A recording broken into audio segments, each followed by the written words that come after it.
evening. You're watching the main news on HKIBC. I'm Wynna Wong. Here are some of our top stories tonight.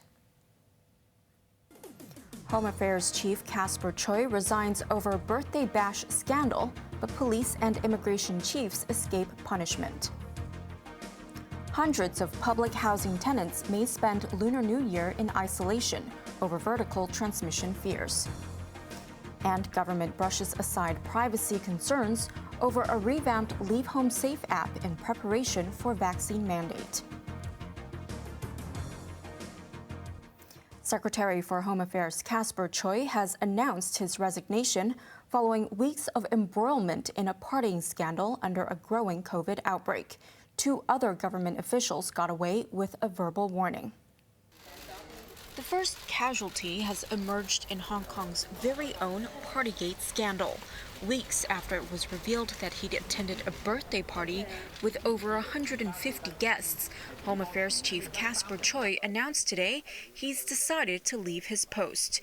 In a statement, Tsui said as a principal official meant to lead the fight against COVID, he failed to set the best example in the most recent outbreak. He also called his decision to attend the banquet wrong. The official had about 5 months left to his current term. His resignation comes the same day authorities concluded a disciplinary action into the incident. Reporting their findings at a press conference, Chief Executive Carrie Lam said Tsui had stayed for almost 2 hours at the party on January 3rd, during which he failed to use the LeaveHomeSafe app and took his mask off. 令佢本人同埋特區政府尷尬。 He has caused embarrassment for himself and the SAR government, Lam criticized, adding that he severely lacked the sensitivity expected from a principal official. I have accepted his resignation and will report it to the central government, she said. As for the 14 other senior civil servants who went to the birthday bash, 2 have been given verbal warnings. They are political assistant to the Development Secretary Alan Fung and Deputy Head of the Policy Innovation and Coordination Office, Vincent Fung. The rest will not be punished, according to Lam. Police Commissioner Raymond Siu, for example, had arrived earlier in the night before the venue became packed. He went straight for the VIP room and only stayed for a short period of time. Meanwhile, Immigration Chief Wang did not step indoors, so it was acceptable that he did not use the LeaveHomeSafe app. So these are common sense.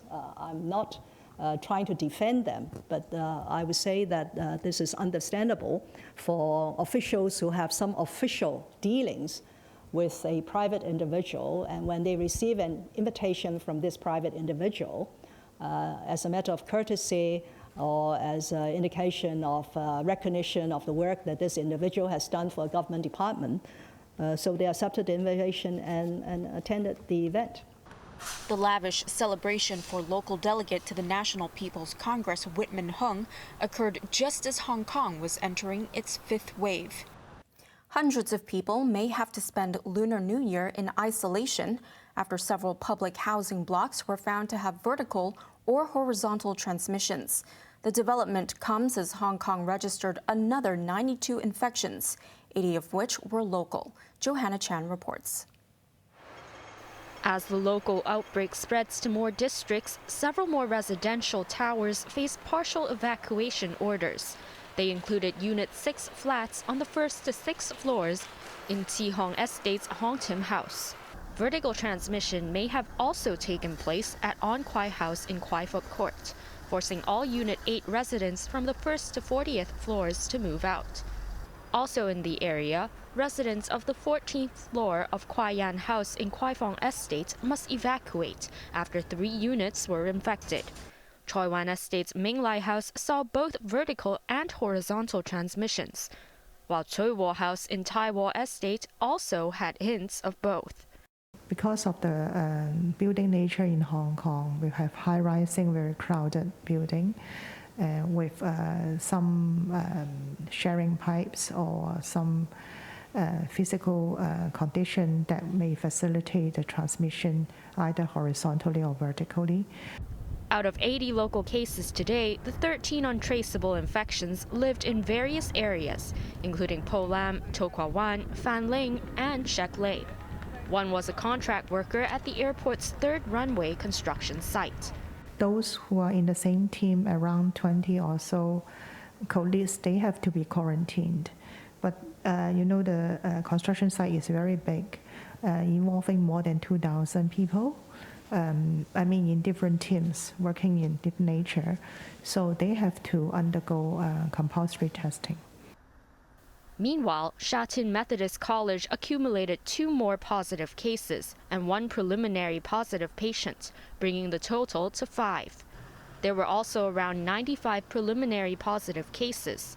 One was a staff member who worked in Lam Wu Home for the Elderly in Kwai Chung.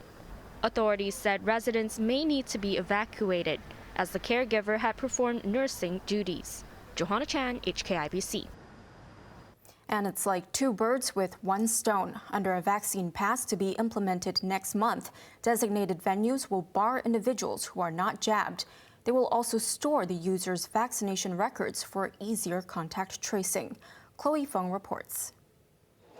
To boost the city's vaccination rate, the government is launching a vaccine pass on February the 24th. Under the scheme, only people who have received at least 1 dose will be allowed to enter designated venues such as restaurants, cinemas, as well as government premises and leisure facilities. To speed up verification, the LeaveHomeSafe has been updated to show users' vaccination status. Innovation and Technology Chief Alfred Sitt explained the process on radio this morning. He said venue operators will be equipped with a tool to scan people's vaccination records before letting them in. Apart from verifying the authenticity of the electronic document, the tool will also store the visit records of individuals in an encrypted format. IT expert Francis Fong believed the policy would make future tracing efforts more efficient. But he admitted it will affect privacy to a certain level, as the operators are legally bound to hand over the data to the Center for Health Protection once there is a confirmed COVID patient. Simply because your vaccine record is a real name under the real name registration, so they have everything. They will find you. As long as they know who actually entered the premises or the restaurant. So they have your ID, they have your name, and they can locate it. He felt that as long as the operators and ordinary people cannot easily decode the data, the practice would be fine. Chloe Fong, HKIBC. A 39-year-old bank employee was sentenced to 8 years in jail for gun possession without a license. Caspar Tsui had pleaded guilty to keeping a gun, 390 bullets, and 4 magazines in a Yuen Long village house in June 2020. He purchased parts from overseas and assembled the weapon in Hong Kong. His lawyer pleaded for leniency, claiming his client had collected air rifle publications since he was 7. But High Court Judge Susana de Alma Remedios said there was no evidence of his interest in guns at a young age. She also pointed out the weapon was stashed inside a safe, implying Tsui knew he was breaking the law.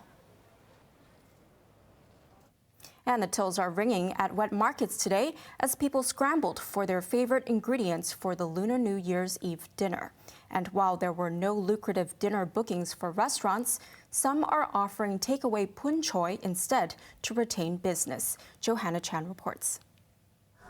While the government urged the public to guard against the risk of a massive COVID outbreak, the only thing massive at Kowloon City Wet Market today was the crowd.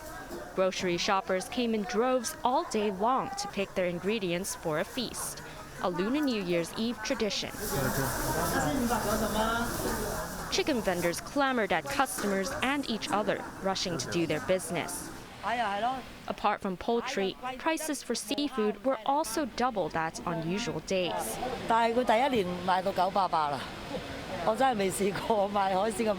This shop owner said wild prawns were sold at $980 a catty, explaining supply was very limited. Shoppers also had to pay premium prices for vegetables, up to 3 times their usual levels. Food this year has already been expensive, this shopper said, but prices today were even higher. For those who didn't feel like cooking, there were express options. This year, more restaurants offered takeaway pun choy, a traditional Cantonese meal featuring abalone, chicken, and pork, all served in one giant pot. With dining out not possible after 6 p.m., businesses expected a 20% jump in orders. But there were losers elsewhere, such as shops selling paper offerings outside Wong Temple. For the first time in 60 years, the Taoist shrine will be shut down on the first 3 days of the Lunar New Year. Some worshippers arrived today for advance wishes. While it is a time for family reunions, Chief Executive Carrie Lam appeared alone in her annual Lunar New Year speech. The tiger is a symbol of quick response, great bravery, and strong vitality, she said, referring to the upcoming Chinese zodiac sign. Lam added these attributes seen in many Hong Kongers will help the city get through the epidemic and usher in a new era of prosperity. Johanna Chan, HKIBC. And coming up after the break. Retail sales climbed for the 11th straight month, but at its slowest pace since August.